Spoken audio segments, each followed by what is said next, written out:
On the road to Israel's parliament, a human chain. Thousands of demonstrators forming a wall of opposition to Prime Minister Benjamin Netanyahu's controversial plans to change Israel's judiciary.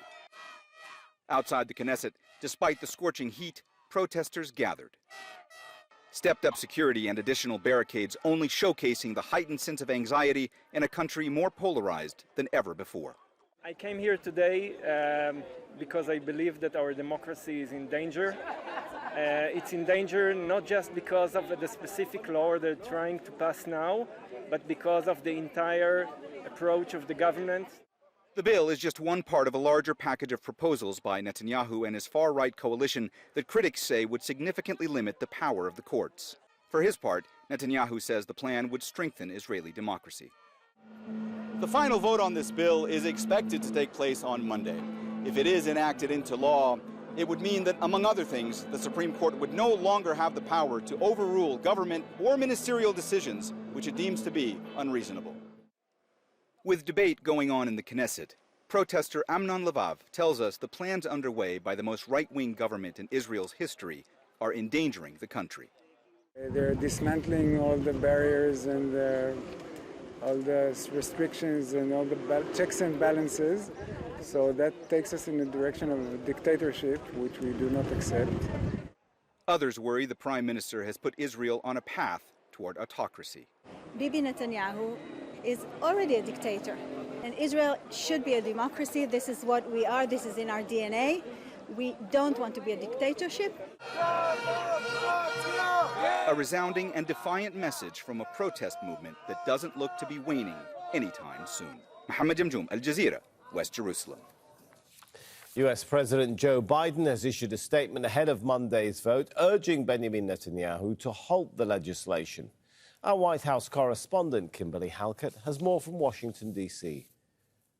This is significant. The reason that this is happening in terms of this statement by Joe Biden is because the feeling is by the White House is that Benjamin Netanyahu is simply not listening to the urgings of the White House and a longtime ally. So what we have is really an 11th hour attempt by President Biden to convince the Israeli Prime Minister to halt the legislation aimed at overhauling the Israeli judiciary. And so what the president has done is issued a statement to multiple news outlets, including Al Jazeera, really urging the prime minister to change his mind. What the statement says is, from the perspective of Israel's friends in the United States, it looks like the current judicial reform proposal is becoming more divisive, not less. Given the range of threats and challenges confronting Israel right now, it doesn't make sense for Israeli leaders to rush this.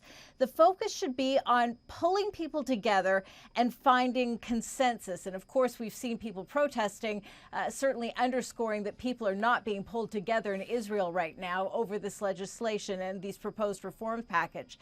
But this isn't the only friction point that exists right now between Israel and the United States. We know that the White House is gravely concerned about the expansion of Jewish settlements in the occupied West Bank, so much so that when the Israeli Prime Minister was reelected into office last December, the White House really held back on issuing an invitation for Benjamin Netanyahu to come to the White House, something that was only recently extended in terms of a meeting with President Biden as of last week. And it's still not clear if that will be at the White House or perhaps on the sidelines of the UN General Assembly in the fall. But what is very clear is that there's a lot of frustration on the part of President Joe Biden with his counterpart, so much so that he recently described Benjamin Netanyahu's far-right coalition as one of the most extremist since the 1970s. Well, let's take a closer look at what the proposed judicial changes are. The full package proposed by Israel's government will reduce courts' powers. It proposes giving the Israeli parliament the ability to override Supreme Court decisions with a simple majority of 61 votes. It would allow politicians to choose which judges to appoint. At the moment, judges are selected by an independent panel. The changes would also remove the Supreme Court's ability to review the legality of what's known as Israel's basic laws, which function as its constitution. President Isaac Herzog has vocally opposed the proposal, saying it's pushing Israel to the verge of legal and social collapse. Nourauda is a political analyst and former spokeswoman for the Palestinian Authority. She says the Israeli state has never faced a crisis like this before. I think what's happening is very interesting. Right now, the dynamic between the ultra-right in Israel and the army, is coming to a head. And this is a very militarized society. There is a mandatory military service. Everybody reports to duty, so to speak, and they stay on in the reserves. And to see such an overwhelming opposition from the army is very significant, and it is unprecedented. And that's why I think we've seen and heard from senior Israeli officials in the opposition and former diplomats and former generals warning that Israel is at a breaking point. And again, we're talking about the Jewish-Israeli component of Israel that is facing a crisis it has never faced before, being this polarized, having the right wing, the religious right wing, so much in power. There is a self-image, I think, that Israelis have enjoyed about themselves so far, which is that they are a liberal democracy, that they are progressive, that they, are a beacon of light, if you will, in the region. And all of that, in many ways, is coming,